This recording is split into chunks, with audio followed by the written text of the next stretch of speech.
Bismillahirrahmanirrahim. Alhamdulillah Rabbil Alamin. Wassalatu wassalamu ala ashrafil anbiya'i wal mursalin nabiyina Muhammadin wa ala alihi wa sahbihi ajmain. Assalamu ala man ittaba'al huda. Pagbati ng kapayapaan sa mga taga-subaybay nating Muslim at isang magandang araw sa mga taga-subaybay nating hindi Muslim. Welcome po sa ating programang nagsisiwalat ng katotohanan sa likod ng mga usaping may kinalaman sa Islam at mga Muslim, ang Islam 101. Jihad sa Zamboanga. Usap-usapan ngayon sa media, sa internet, at ng lahat ng mga tao. Lahat ay tila merong gustong sabihin. Merong mga naninisi, merong nagagalit, at merong iba't ibang mga opinyon. Subalit sa bandang huli, hindi natin kailangan ang opinyon ng lahat. Ang kailangan natin ay kung ano ang tama. Kaya upang matimbang natin ang mga kaganapan at kung ano ang marapat ayon sa katuruan ng Islam, ayon sa Quran at sa Sunnah, sa tamang pagkakaunawa ayon sa katuruan ni Propeta Muhammad sallallahu alaihi wasallam, ng mga sahaba, ng salaf at ng mga scholar ng Ahlus Sunnah wal Jamaah, ay kapiling muli natin ng ating resource person, si Ustad Ahmad Javier. Assalamualaikum warahmatullahi wabarakatuh. Waalaikumsalam warahmatullahi wabarakatuh. Bismillahirrahmanirrahim. Alhamdulillah wassalatu wassalamu ala rasulillahi wa ala alihi wa sahbihi ajmain. Ang papuri kay Allah subhanahu wa ta'ala, ang siyang tunay at tanging nag-iisang Diyos, at naway ang kanyang pagpapala, kapayapaan ay mapasa ating mahal na Propeta Muhammad sallallahu alaihi wasallam. Muli kami ay nag-aanyaya po na samahan kami dito sa programang Islam 101, at inshallah isa na namang makabuluhang pagtatalakay hinggil sa usaping kinalilituhan ng marami, at dalangin natin na ipagkaloob sa atin ni Allah subhanahu wa ta'ala ang katotohanan at liwanag na makukuha mula sa banal na Quran at kaparaanan ng Propeta Muhammad sallallahu alaihi wasallam.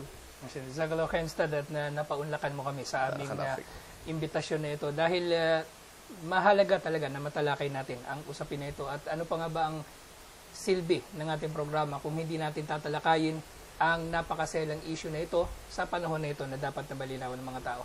At Ustad, itong salitang jihad, kahit hindi pa ako Muslim, naririnig ko na ito. At nung hindi pa ako Muslim, pag naririnig ko yung salitang jihad, ayon doon sa dumarating sa akin mga impormasyon noon na limitado rin, ang pagkakaunawa ko sa jihad ay karahasan.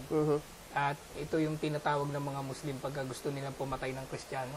Ito yung pagkakaunawa ko noon. At masabi natin na maaring marami sa mga kababayan natin ngayon na mga hindi pa Muslim, at maging mga kapatid nating Muslim na may limitadong pag-unawa sa kung ano ba ang jihad. Maaari ba kayong magbigay ng paglilinaw? Ano ba talaga ang jihad ayon sa katuruan ng Islam? Jazakallahu khair, Ustad Mujahid. Way back 15 to 20 years, dito sa Manila, pag sinabing jihad, very limited ang explanation. Siguro magkakasya na lang yung tao sa hanay ng mga ngaral ng Islam sa pagsabing ang jihad ay hindi ito yung holy war. Kasi ang dinidefend ngayon, binibigyan noon, hanggang ngayon, binibigyan nila ng definition ang jihad bilang holy war. So, hindi naman talaga literally ang jihad ay holy war. Kaya lang hindi na napapalawak pa sapagkat nagkakasya na doon, pero hindi nabubuksan yung itong mga hawak nating gantong kakapal na aklat para maibigay talaga sa mga nagsasaliksik ng kaalaman kung ano ang mas detalye na kahulugan ng jihad. Alhamdulillah, may mga scholar tayo na masisipag at ginabayan ni Allah subhanahu wa ta'ala para magbigay sa atin ng sapat na pagpapaliwanag hinggil sa usaping ito. At wala dapat, Ustad Mujahid, naniniwala ako na ang katuruan ng Islam wala ka dapat itago bukas. Kasi meron mga uri ng pangangaral na pag may binanggit silang, may nakikita silang, halimbawa, pakikipagdigma sa mga hindi mananampalataya, itatago nila yun, tapos hindi sasabihin, na minsan yun ang nagiging dahilan para hindi maunawaan o makita yung tamang larawan sa usapin na tinatalakay. Kaya nga, inshallah, mabasa natin itong mga ilang nakasaad sa mga aklat na pinagkakatiwalaan natin, kasabay ang pagpapaliwanag mismo ng ating mga ulama. Al-jihad fi sabilillah, ang pakikibaka, pagpupunyagi sa landas ni Allah. Ito talaga yung paksang makikita natin. Ang nakalagay dito, huwa badalot taqa wal wasa. Ito daw ay ang pagbibigay, pagpalit ng lakas pagsisikap para hangarin ang kaluguran ni Allah subhanahu wa ta'ala. So ito yung dahilan. Of course, napakaraming uri at inshallah matalakay natin ito. Pero napakagandang banggitin ko itong hadis ng Propeta Muhammad sallallahu alaihi wasallam. An Abi Musa radiyallahu anhu qal. Si Abi Musa nagulat. Sabi niya, jaa ilan Nabi sallallahu alaihi wasallam rajul. Dumating sa Propeta Muhammad sallallahu alaihi wasallam ang isang lalaki at nagsabi, ar-rajul yuqatil lil maghnam. Ang isang lalaki daw ay makikipagdigma para sa mga makukulimbat, ay masasamsam sa digmaan. Tulad ng mga kabayo, mga sandata, at ganun din, lalaki na makikipagdigma para sa alaala. Maitala siya sa kasaysayan. Na matapang o bayani. Na matapang o bayani. At ganun din lalaki na makikipagdigma para makita ang kanyang karangalan. Faman fi sabilillah, sino ba dito ang nakipaglaban, nakipagdigma sa landas ni Allah subhanahu wa ta'ala?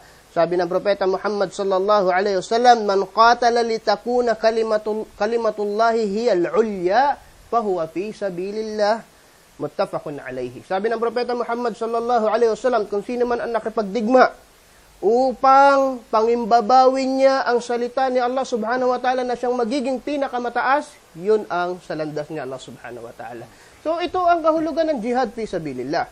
Jihad, kaya natin dinudugtong yung fi sabilillah kasi mamaya marahil pwedeng maraming uri ng jihad. No? Maraming uri ng jihad.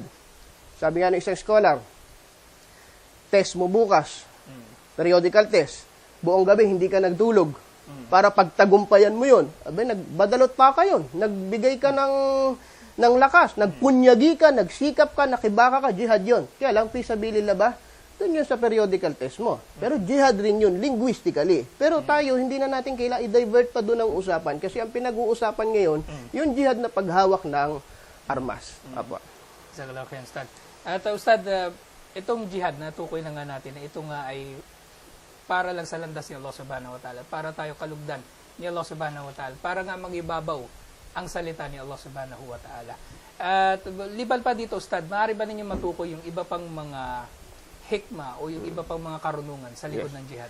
Of course, merong wisdom behind jihad, kung bakit ito pinag-utos ni Allah subhanahu wa ta'ala, at sinasabi ng ating mga scholar ay ang mga sumusunod. Syara Allahul jihad fi sabilillah litakuna kalimatullahi hiya al-ulya. Ito yung number 1. Inuulit-ulit natin to kasi dito malalaman kung jihad ba o hindi. Ang number 1 na dahilan kung bakit pinag-utos ni Allah subhanahu wa ta'ala ang jihad ay para pangimbabawin ang salita ni Allah. Na kung saan nakakalungkot sa panahon natin ngayon, maraming nagbabaliwala sa batas ng Diyos. Talagang secondary o kaya pag naging masama pa ay nagiging last option nila yung puntahan yung salita ng Diyos. Hindi yun ang plataforma. Hindi yun ang plataforma. Mga politikang tao, mga ordinaryong tao, pagka meron silang gustong ikonsulta hinggil sa buhay nila, dapat yung salita ng Diyos. Kasi yun ang batas natin. Pero hindi yun ang nangyayari. So ang jihad, ang layunin nito, pangimbabawin yung salita ni Allah subhanahu wa ta'ala. Pangalawa, syara Allahul jihad ibtilaan wa ikhtibaran li'ibadi. So si Allah subhanahu wa ta'ala, ginawa niyang utos ang jihad bilang pagsubok sa kanyang mga alipin. Bakit? Kasi yung pananampalataya ng isang tao, kailangan dumaan sa test. Kailangan dumaan sa test. At sa kasaysayan, pagbabalikan natin ang panahon ng Propeta sallallahu alaihi wasallam, marami sa mga hindi totoong mananampalataya nang ipinababa ang utos ng jihad, lumabas ang kulay. So ano ibig sabihin lumabas ang kulay? Dito natin makikita yung mga nagpapanggap na Muslim lang. Pagka ang pinag-uusapan ay pagbubuwis ng buhay, let's say. So bakit pa? Ano ibubuwis kong buhay ko diyan? Sa mga talata ng Quran o sa pagsunod sa Propeta sallallahu alaihi wasallam. So ito, marami nang binaba ni Allah subhanahu wa ta'ala ang kautusan ng jihad na wala ang pagiging Muslim. At nangyayari ito hanggang ngayon. Nangyayari ito hanggang ngayon. Na pagka dumating na yung takot sa puso, ang dali naman hubarin ng Muslim. Hindi ako Muslim. Hindi ako nagsasala. Hindi ko ginagawa to. Bakit? Kasi panganib na yung pinag-uusapan. So, isang sa wisdom ng jihad, kaya pinag-utos ni Allah subhanahu wa ta'ala ay para subukin ang mananampalataya kung tunay ka o hindi. Kasi kung tunay ka mananampalataya, maitayaman ang buhay mo, makikita sa iyo yung pananampalataya. Isa pang wisdom kung bakit ginawang batas ni Allah subhanahu wa ta'ala ang jihad, al-jihadu fi sabilillah bab min abwabil jannah. Ang jihad fi sabilillah ay pintuan sa mga pintuan ng paraiso. Masya Allah. Merong section dito, Fadlul Jihad. Kabutihan, kahigitan ng taong nag-jihad.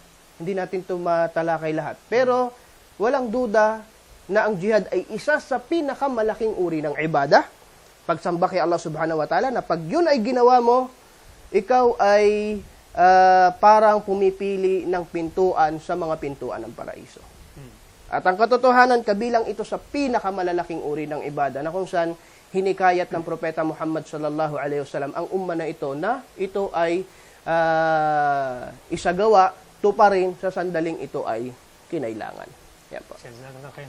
At Ustad, ngayon nga nangyayari itong sinasabi nga nilang jihad sa Zamboanga. Marami nagtatanong, pwede bang hindi na lang magkaroon ng jihad? Meron ba talagang utos sa mga Muslim na mag-jihad? Ano ba ang hukom o hatol sa jihad? Barakallahu fik. Ang jihad ay wala sa ating desisyon kung yan na o hindi. Sapagkat sabihin natin kumpleto ang pananampalatayang Islam at sinasabi kung kailan ito dapat isagawa. Siguro kung kinumpara natin ito sa isang pagsamba, makukumpara din natin to sa mga ilang ginagawa natin pagsamba tulad ng sala, tulad ng hajj, tulad ng Ramadan, obligasyon na kung saan palagi yung time element ay condition para isagawa mo ito. Especially yung mga nasa arkan ng Islam. Halimbawa, yung fasting. Ramadan talaga tayo magpa-fasting, doon nagiging obligatory. So sinasabi ng ating mga scholar, ang jihad ay nagiging obligado sa mga sino mang may kaya nito. Sa ilang mga pagkakataon. Una, ida hadara safful qital. Kung dumating na ang linya ito linya ng digmaan. Kung dinatnan ka na ng digmaan at hindi ka pa makikipagdigma o makikipaglaban, bawal na yun. Dumating na sa lugar mo ang labanan. Obligado na yon. Dumating na sa iyo yung tapos ikaw ay hindi nagtaguyod ng pagtatanggol sa sarili mo. Okay, tatakas na lang. Tatakas ka, iyon ay bawal sapagkat sa pagkakataon na yon, wajib ang magjihad. Ida istanfara al-imam an-nas istinfaran amman.